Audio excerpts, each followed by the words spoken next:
Host in the underworld appeared today before a Miami federal grand jury looking into organized crime. Bob Kaplitz of station WTVJ reports. Galante, accompanied by his two daughters, hid his face from photographers as he entered and left the federal courthouse. There was a great deal of pushing and shoving. Galante appeared before the grand jury for 13 minutes, but refused to answer questions about meetings he had with organized crime figures in South Florida and in New York City. However, he was then ordered by a federal judge to answer the questions under the threat of contempt of court. But the judge said Galante should not be forced to provide any answers that might incriminate him. Galante will confer with his attorney to decide what to do next. It's possible he could agree to testify as early as tomorrow. Galante is one of about half a dozen reputed mobsters from across the country who have been subpoenaed to testify in the probe, which has been underway for 3 months. Galante's attorney, Roy Cohn, claims it's all a waste of time. I think it was just to create a little publicity for the strike force, which is trying to get funds to keep in business. The federal investigator said Mr. Galante is the boss of organized crime in this country. Is that correct? Would that be a correct characterization, the godfather of the New York Mafia? I don't think, from my experience, practically everything they've said is totally incorrect and inaccurate. You believe they're not treating your client fairly, then? You believe they're not? It's just a total publicity stunt, or all of you wouldn't be here, right? U.S. Justice Department attorneys refuse to comment on the grand jury proceedings. However, they do say the probe is a significant one and that the time is being well spent. It is not known when or if any indictments will be handed up. Bob Kaplitz for CBS News, Miami. Mafia boss Carmine Galante and 2 other men were shot dead today as they ate lunch in a Brooklyn restaurant. Galante was 69. Bill McLaughlin reports. As one police mafia expert put it, a contract was fulfilled this afternoon.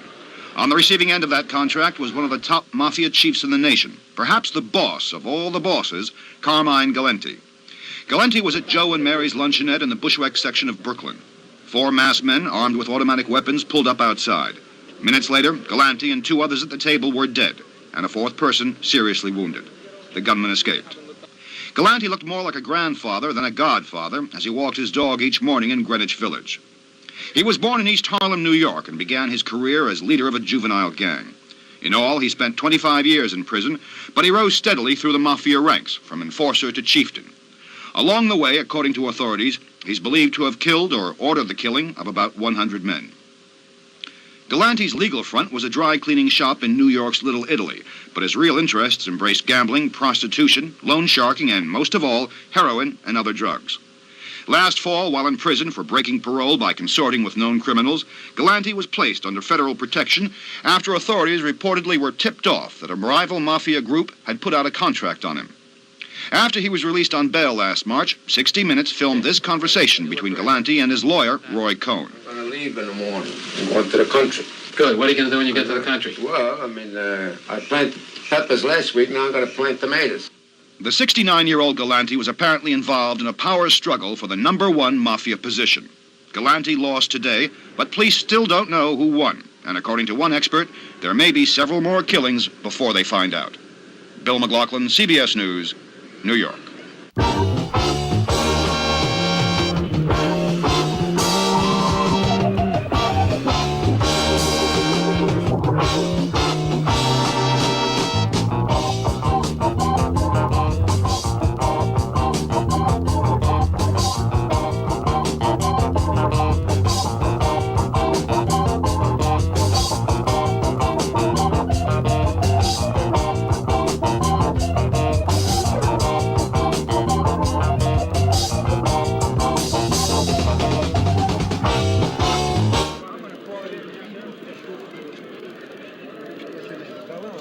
The other people's over here are crying, so... Is that you?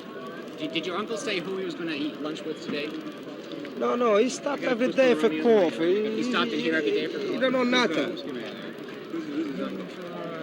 It's like this, I can talk. If you catch me later, I do everything, no, not half an hour, 1 hour. I told you everything you want. Okay. Right now...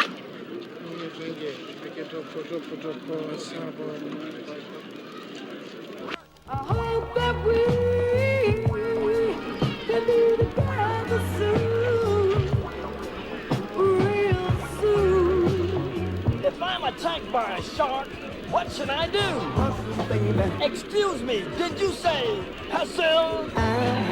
Oh yeah. I'm aboard ship now with the captain and the sheriff. Captain, is catching sharks really that easy?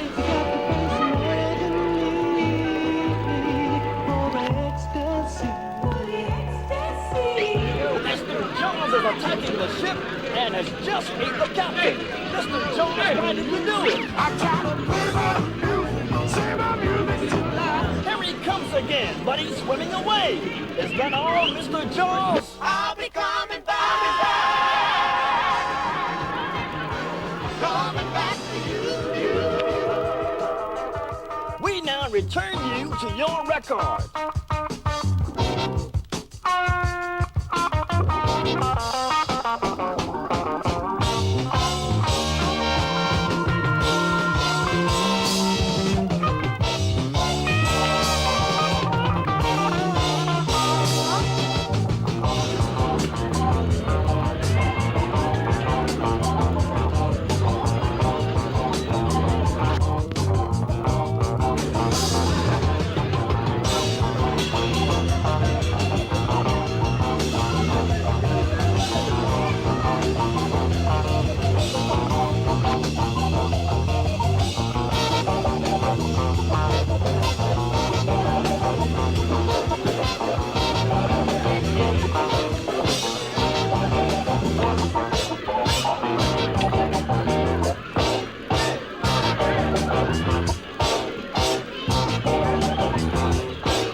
Microphone, channel 2s. Hey. Mike, right here, Mike. It's no good that far away, Ellie. In close, please. Lower your head a little, please. I guess so. We need one spokesman. Okay. Dr. Pardon, Chief Medical Examiner. Okay. We have our... Lower the mic, lower the HM, please. Go ahead, man. What's the question? What did you find? What did you find? Yeah. The two gentlemen inside died as a result of multiple gunshot and shotgun wounds, and this will be examined further by autopsy. When you say multiple gunshot wounds, can you describe the wounds on the person that you probably know now as Mr. Galante?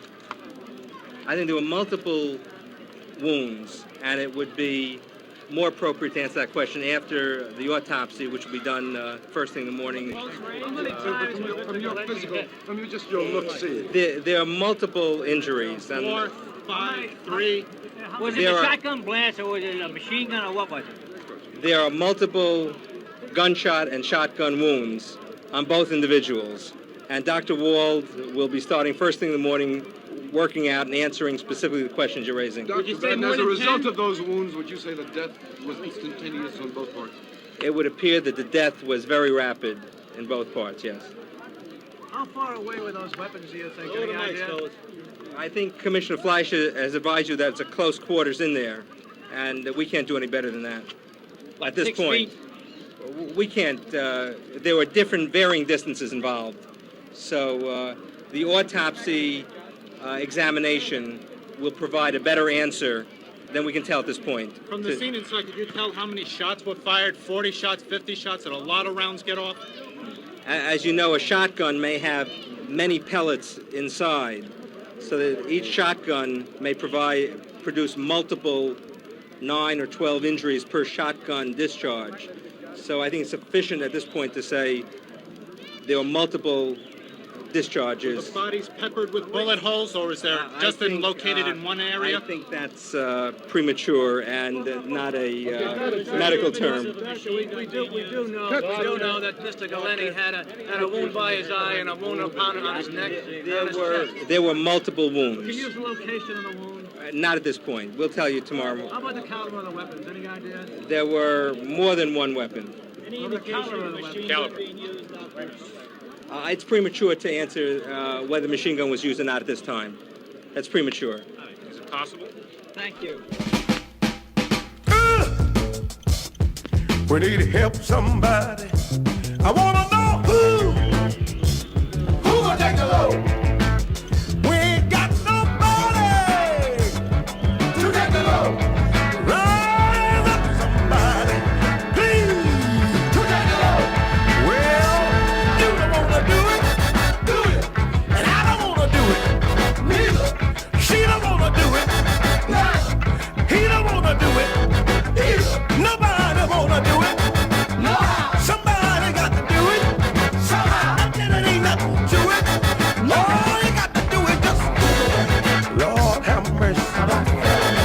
it again. I can't hear you.